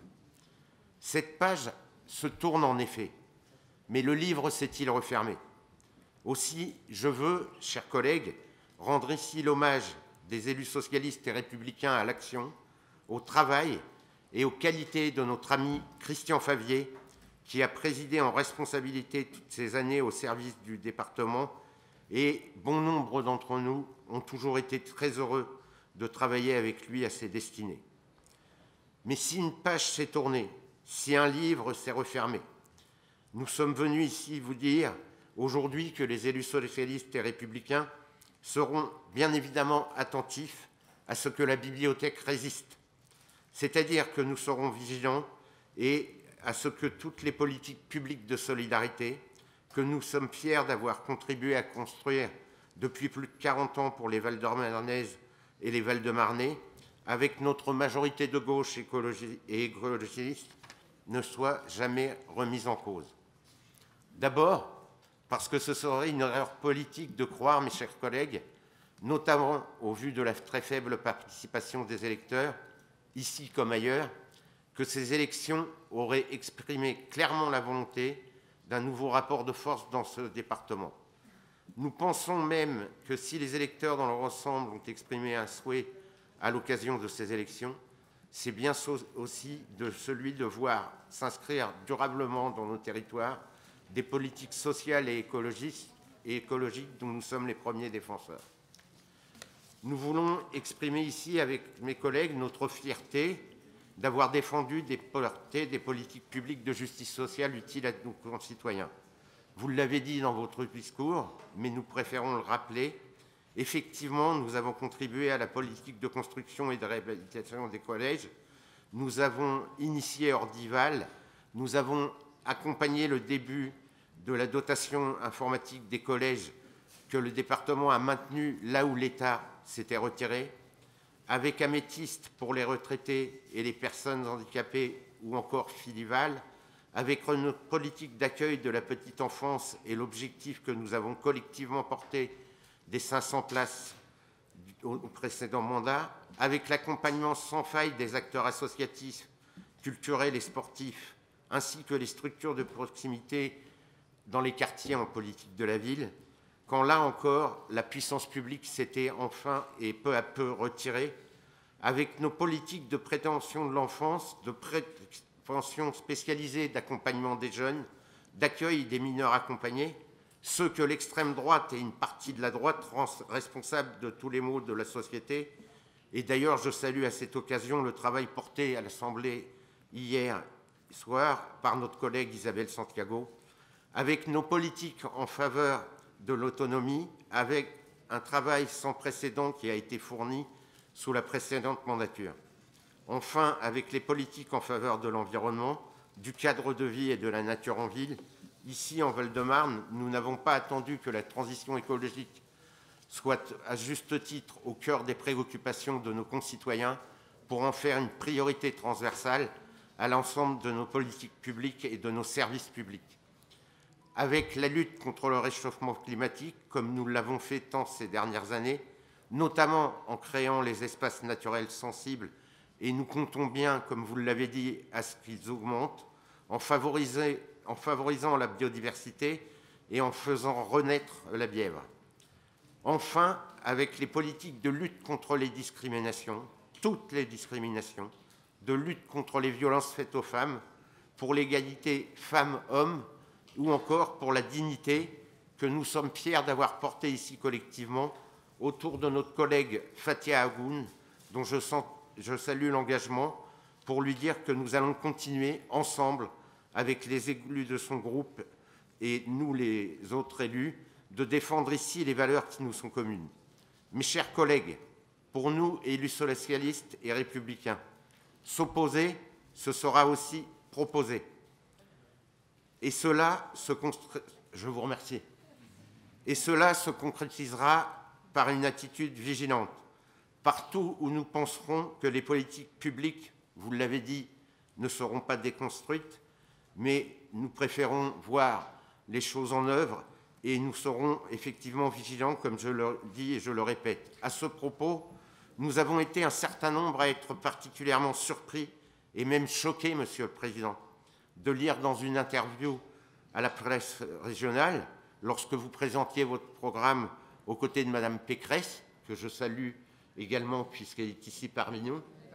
Elle nous a quittés. C'est vrai qu'elle doit préparer l'élection qui doit avoir lieu demain. Vous avez dit que depuis 40 ans, le département se présente comme un bouclier social, mais que nous aurions, je vous cite, enfermé les Val-de-Marnais dans la pauvreté. Chacun juge ici la portée d'un tel propos. En ce qui nous concerne, nous pensons fort justement que c'est le libéralisme, le capitalisme et les lois antisociales qui ont abîmé, déconstruit durablement le pays et conduit des milliers et des millions de concitoyens à l'insécurité dans leur niveau et dans leurs conditions de vie. C'est ici que les Val-de-Marnais ont trouvé dans nos politiques publiques, c'est ce bouclier social dont vous vous moquez et dont nous sommes si fiers. Ce terme garde en effet plus que jamais tout son sens ici. Au fur et à mesure que la puissance publique se retire de nos territoires, au fur et à mesure que l'État ferme des services de santé ou des postes de police de proximité, qu'il menace de fermer des commissariats la nuit, comme ici dans le Val-de-Marne, ferme les bureaux de poste, ferme les centres des impôts et supprime encore aujourd'hui des postes de policiers, d'enseignants, de personnel hospitalier. Il ferme les services essentiels au quotidien des Val-de-Marnais et dilapide leurs services publics qui sont, nous le savons, le patrimoine de ceux qui n'en ont pas. Voilà des politiques d'austérité qui plongent nos concitoyens dans l'insécurité du quotidien. C'est la seule insécurité dont il faut s'occuper. Quand les services à la population n'en sont plus assurés, quand les moyens humains et financiers quittent les quartiers, ceux qui garantissaient au Val-de-Marnais la sécurité sociale, la première des libertés. Et nous, durant toutes ces années, nous avons voulu, en conscience et responsabilité, avec nos partenaires de gauche et écologistes, répondre présent. Nous avons voulu accompagner nos concitoyens à tous les âges de la vie pour qu'ils vivent mieux au quotidien. Pour cette société qui est souvent très dure avec les faibles, et à l'occasion de la pandémie et de la crise sanitaire, nous l'avons encore plus constaté, nous avons mobilisé tous les moyens de la collectivité territoriale avec le plus souvent, comme durant la crise sanitaire, des partenariats efficaces et utiles avec l'ensemble des communes, ici représentées sans exclusive, et ce dont nous sommes nombreux à témoigner. Voilà, mesdames, messieurs, chers collègues, l'état d'esprit constructif et vigilant qui animera notre groupe socialiste et républicain tout au long de cette mandature.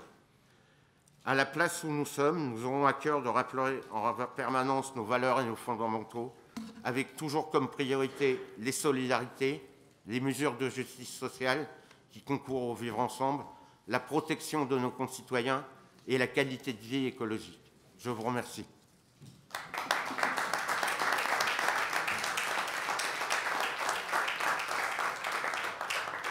Merci, Monsieur le Président de groupe. Juste une chose, il ne faut pas caricaturer les propos que j'ai tenus. Je ne me suis jamais moqué du bouclier social. J'ai dit qu'il s'était montré inefficace au bout de 50 ans de la même gestion quand vous avez le même taux, un taux de pauvreté parmi les plus élevés et un taux d'allocataires du RSA parmi les plus élevés, il faut se poser la question de l'efficacité du dispositif. Donc il ne faut pas caricaturer, je vous en remercie, les propos que j'ai tenus. Je passe maintenant la parole à Daniel Guérin. Merci, Monsieur le Président. Chacun comprendra, je commence ce propos par un message amical de soutien, une pensée pour le travail qu'il a réalisé à Christian Favier, président sortant du conseil départemental. Et je voudrais y associer, si vous permettez, l'ensemble des conseillers départementaux sur tous les bancs, qui soit n'ont pas fait le choix de se représenter, soit n'ont pas reçu l'assentiment des électeurs pour renouveler leur confiance. Monsieur le Président, les électeurs ont tranché, vous êtes élus et je veux vous en féliciter personnellement, vous adresser un message républicain. Les électeurs val-de-marnais ont tranché en envoyant une majorité de conseillers départementaux de droite et du centre, je crois que c'est votre formule, au sein de cette Assemblée. C'est incontestable et ça doit être incontesté. Ils ont, Monsieur le Président, aussi tranché, parce que c'est le mode de scrutin, dans chacun de nos cantons. Et cette même légitimité qui fait que 28 élus de la droite et du centre représentent une majorité à l'Assemblée départementale doit être, et j'en suis sûr, sera respectée au sein de notre Assemblée dans l'intérêt des populations. C'est ce que nous avons tenté de faire au cours des dernières années. C'est, j'imagine, ce que vous vous attacherez également à faire.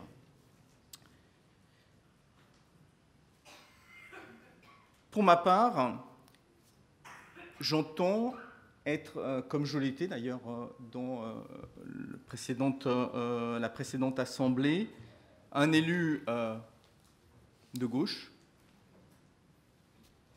ce sont mes gènes, républicain, humaniste, laïque et responsable.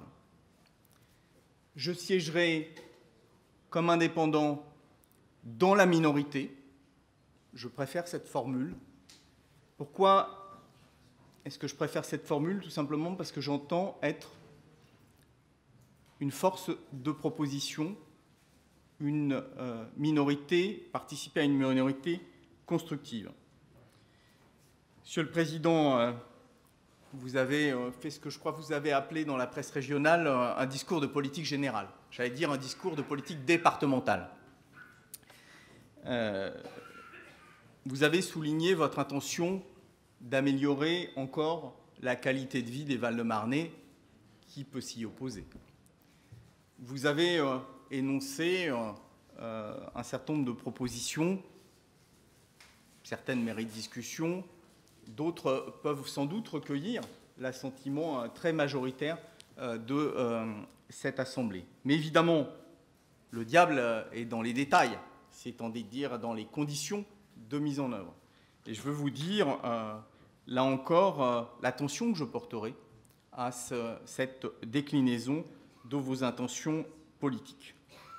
Enfin, je voudrais souligner l'enjeu démocratique collectif qui est devant nous. Bien sûr, chacune et chacun a été élu dans son canton.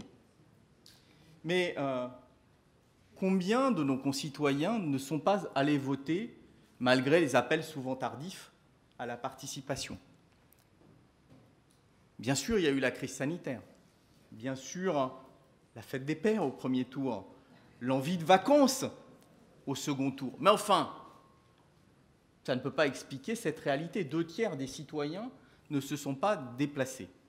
Et je pense qu'en responsabilité et collectivement, cette préoccupation de faire revenir les Val-de-Marnaises et les Val-de-Marnais, et au-delà, tous les citoyens de notre pays, dans le débat politique, c'est-à-dire de leur donner envie du débat public, de leur montrer que c'est utile, devra nous guider dans les années qui viennent. Je vous remercie de votre attention. Merci Daniel. Je passe la parole à notre collègue Monsieur Bourdon.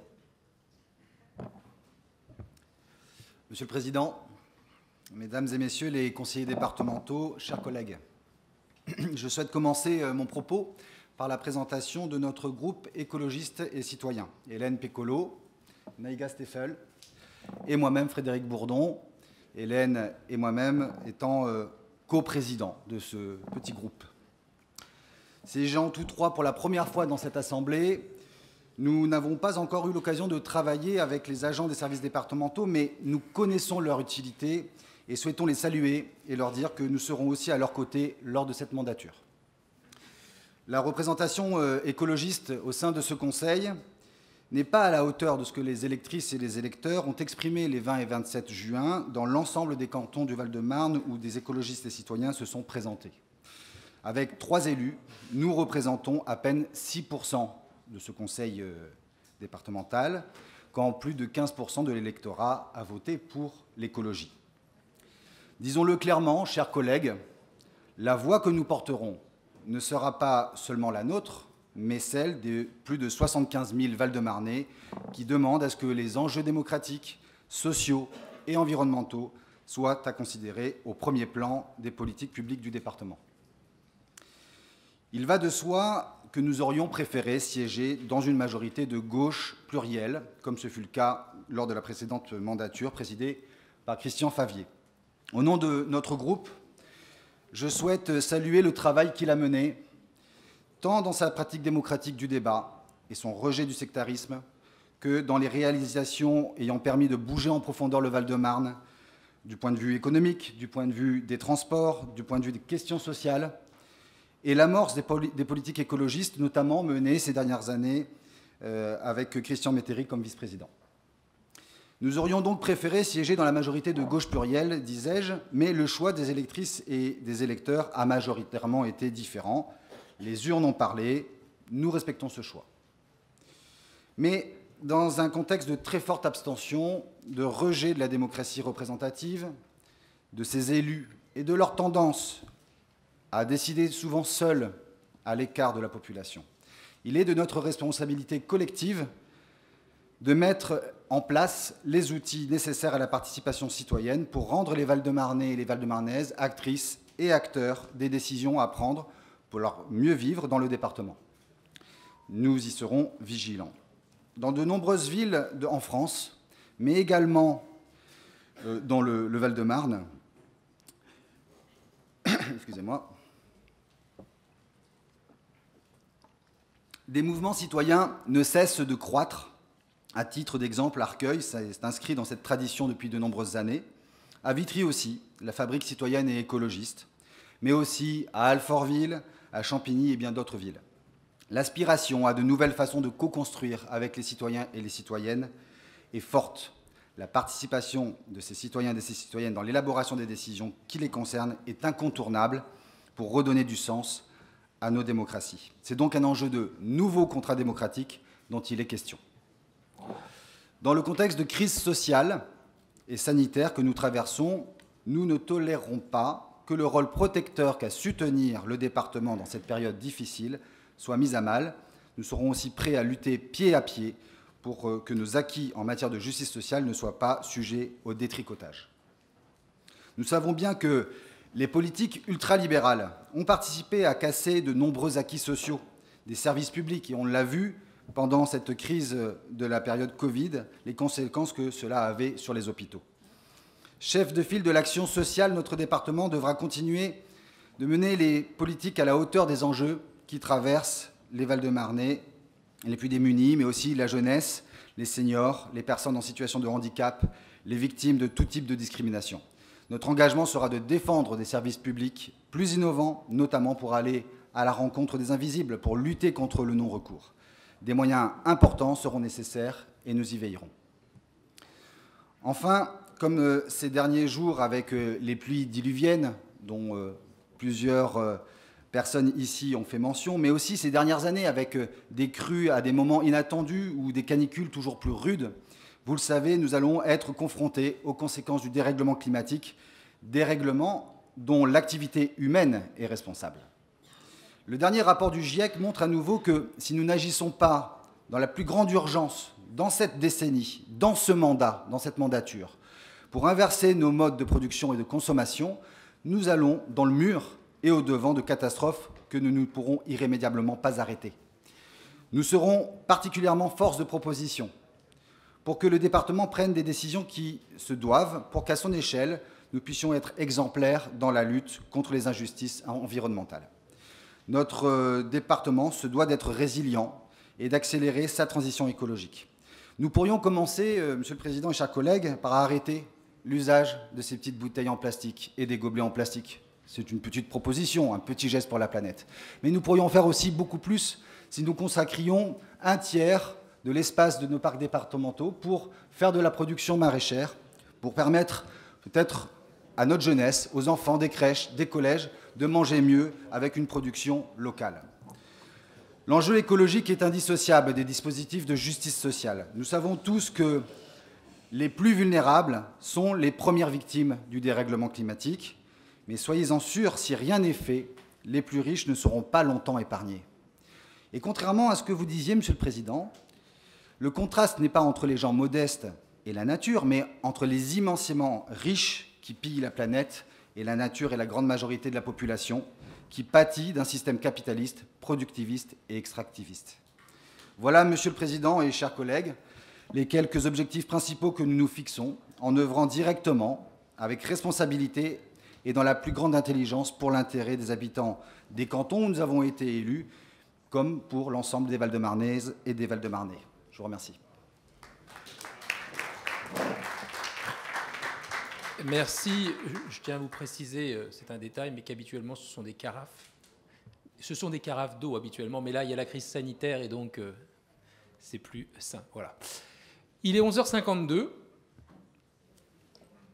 Les choses sont bien faites, puisque je crois qu'on a dépassé le... C'était 11h52, l'heure limite pour le dépôt des listes pour la commission permanente. Nous n'en avons reçu qu'une seule, a priori. Donc, elle est donc... je vais donc proclamer la formation de la commission permanente. Je vous demande de la diffuser. Merci.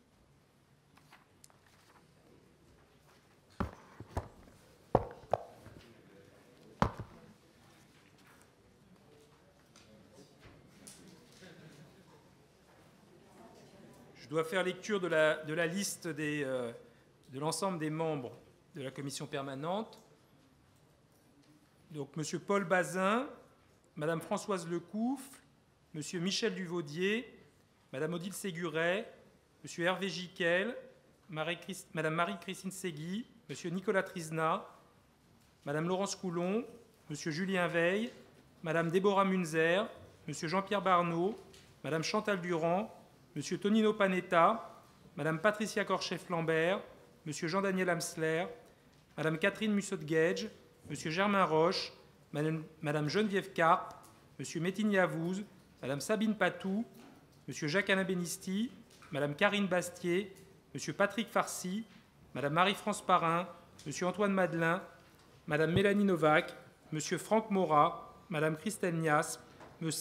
Ossine Mimi, Mme Evelyne Rabardel, M. Nicolas Bescon, Mme Sokona Niakate, M. Ibrahima Traoré, Mme Lamia Kirwani, M. Pierre Garzon, Mme Fatia Agoun, M. Bruno Hélin, Mme Flore Minck, M. Samuel Bénard, Mme Brigitte Janvoine, M. Mohamed Chikouche, Mme Isabelle Santiago, M. Antoine Pellissolo, Mme Josette Sol, M. Frédéric Bourdon, Mme Hélène Pécolo, M. Daniel Guérin, Mme Naïga Seffel et Mme Jeanne Audet.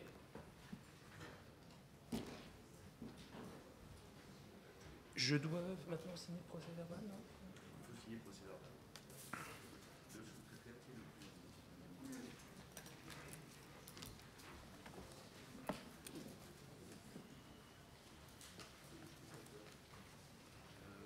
C'est où que je... C'est sur ce document-là. D'accord. Après ? D'accord. C'est bon ? Je précise, pour l'information, que les 15 premiers noms que j'ai donnés correspondent aux 15 vice-présidents élus. En l'occurrence, le premier vice-président, M. Paul Bazin, puis Mme Françoise Lecouf, M. Michel Duvaudier, Mme Odile Séguret, M. Hervé Giquel, Mme Marie-Christine Ségui, M. Nicolas Trizna, Mme Laurence Coulon, M. Julien Veil, Mme Déborah Munzer, M. Jean-Pierre Barnaud, Mme Chantal Durand, M. Tonino Panetta, Mme Patricia Corchef-Lambert et M. Jean-Daniel Amsler. Alors, malheureusement, j'aurais souhaité que les vice-présidentes et vice-présidents me rejoignent, mais pour des raisons liées sanitaires, nous ne pouvons pas, mais ce sera le cas lors de notre prochaine séance. J'en viens maintenant à la suite de notre ordre du jour. Je dois vous faire lecture de la charte des élus, conformément à l'article L. 1111, alinéa 1, alinéa du CGCT. L'élu local exerce ses fonctions avec impartialité, diligence, dignité, probité et intégrité. Dans l'exercice de son mandat, l'élu local poursuit le seul intérêt général, à l'exclusion de tout intérêt qui lui soit personnel, directement ou indirectement, ou de tout autre intérêt particulier. L'élu local veille à prévenir ou à faire cesser immédiatement tout conflit d'intérêts lorsque ses intérêts personnels sont en cause dans les affaires soumises à l'organe délibérant dont il est membre. L'élu local s'engage à les faire connaître avant le débat et le vote. L'élu local s'engage à ne pas utiliser les ressources et les moyens mis à sa disposition pour l'exercice de son mandat ou de ses fonctions à d'autres fins. Dans l'exercice de ses fonctions, l'élu local s'abstient de prendre des mesures lui accordant un avantage personnel ou professionnel futur après la cessation de son mandat et de ses fonctions. L'élu local participe avec assiduité aux réunions de l'organe délibérant et des instances au sein desquelles il a été désigné. Issu du suffrage universel, l'élu local est et reste responsable de ses actes pour la durée de son mandat devant l'ensemble des citoyens de la collectivité territoriale, à qui il rend compte des actes et décisions pris dans le cadre de ses fonctions.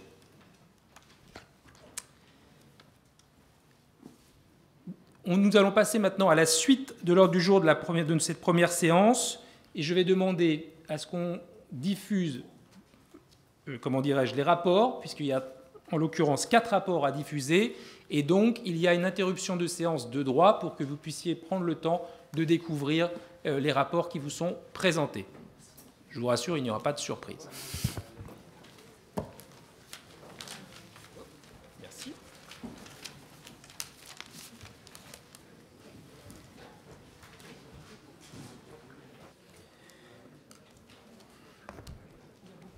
Donc, vous avez découvert les rapports qui suivent.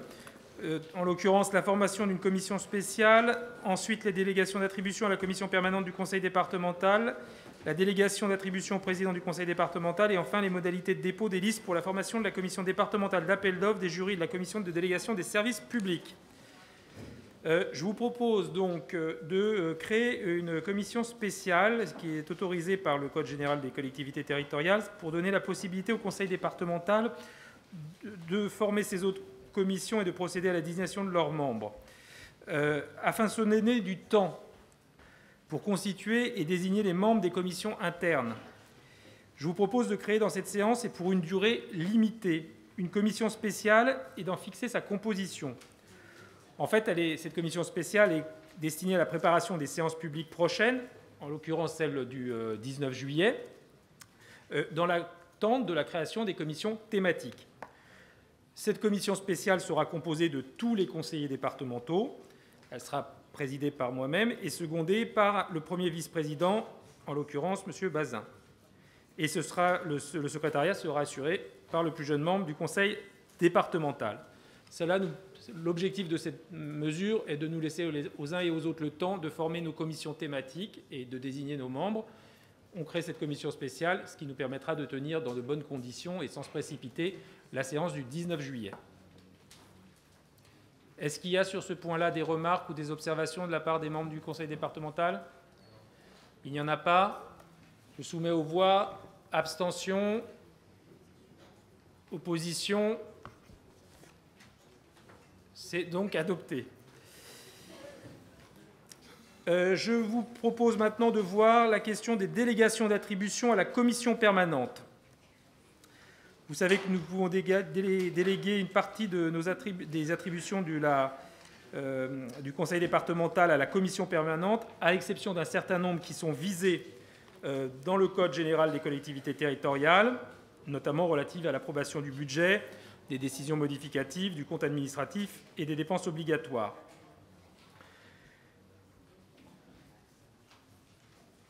Donc nous vous proposons en fait dans cette délibération de donner toute latitude à la commission permanente sur l'ensemble des champs d'intervention, à l'exception de celles qui sont interdites par le Code général des collectivités territoriales. Et donc ça nous permet d'avoir au sein de la commission permanente, où siègent d'ailleurs tous les élus de notre Assemblée, la possibilité d'examiner un grand nombre de dossiers. Voilà l'objet de cette délibération. Y a-t-il là aussi sur ce sujet, sur les délégations à la commission permanente, des demandes d'intervention ou d'observation? Non? Aucune. Donc je le mets aux voix. Y a-t-il des abstentions? Des oppositions? Il n'y en a pas, c'est donc adopté. Troisième rapport, il s'agit de la délégation d'attribution au président du conseil départemental.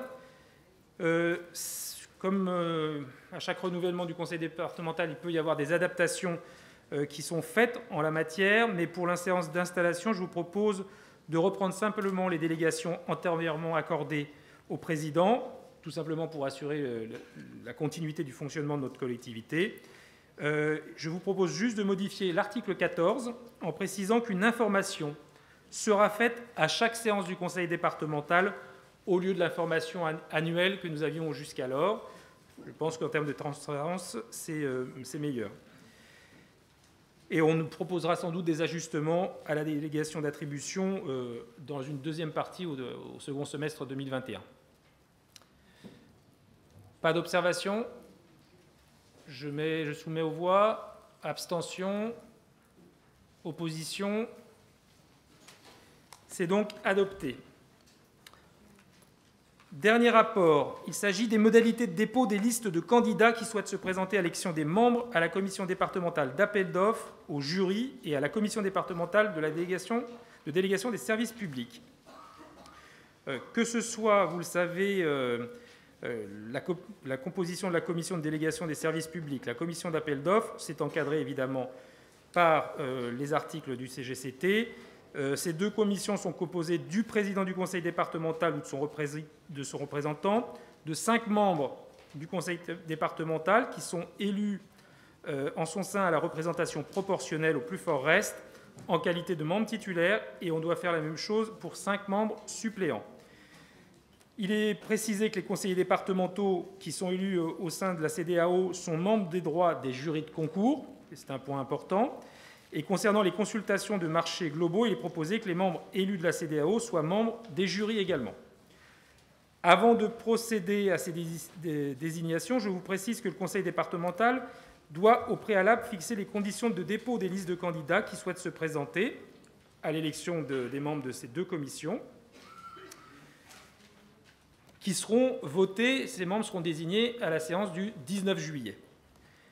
Et donc, il faut définir les modalités de dépôt de ces listes, que ce soit pour la CEDEAO ou que ce soit pour la commission de délégation de services publics. Et je vous précise que vous devez donc les déposer pour celles et ceux qui sont intéressés au plus tard le lundi 12 juillet à 12 h, soit auprès du service des assemblées, soit par une adresse mail qui vous est spécifiée dans votre rapport. Pas d'observation? Donc je soumets aux voix. Pas d'abstention? Opposition? Il n'y en a pas. C'est donc adopté. Je vous rappelle et je vous informe que notre commission permanente se réunira lundi 19 juillet à 11 h et que dans l'après-midi, nous aurons une séance plénière à 15 h. L'ordre du jour est assez chargé. Il y aura notamment l'examen du compte administratif 2020. Je vous précise également que sur le plan de l'agenda, la conférence des présidents de commission se réunira pour examiner les rapports qui seront publiés pour le 19 juillet, lundi prochain. Donc je me tourne vers l'administration, il pourrait y avoir les présidents de groupe, et par définition, et le président de la commission spéciale. C'est ça. Il n'y aura pas, évidemment, pour l'instant, les présidents de commission. Donc rendez-vous pour celles et ceux concernés lundi 5 juillet à 10 h, ici même. Donc, dernière chose, je vous invite aussi à me faire connaître, j'invite les groupes politiques à me faire connaître leur composition et leurs représentants, mais je sais que c'est déjà engagé, et donc nous prendrons acte de ces désignations. Et enfin, l'administration me demande de faire un petit rapport, de faire un petit rappel, pardonnez-moi, que vous devez remettre absolument au service des assemblées ou un huissier de séance votre questionnaire administratif avec tous les éléments qui vous ont été demandés. Vous avez dû recevoir un courrier à votre domicile récemment, donc je vous invite à rapidement remettre ces documents à l'administration du département. Mes chers collègues, je vous remercie infiniment pour cette première séance. Je suis heureux que nous puissions commencer nos travaux tous ensemble et je vous invite maintenant à nous retrouver pour un moment convivial dans la salle des fêtes afin de célébrer cette première installation, cette première séance de notre conseil départemental. Bonne journée à vous toutes et à vous tous.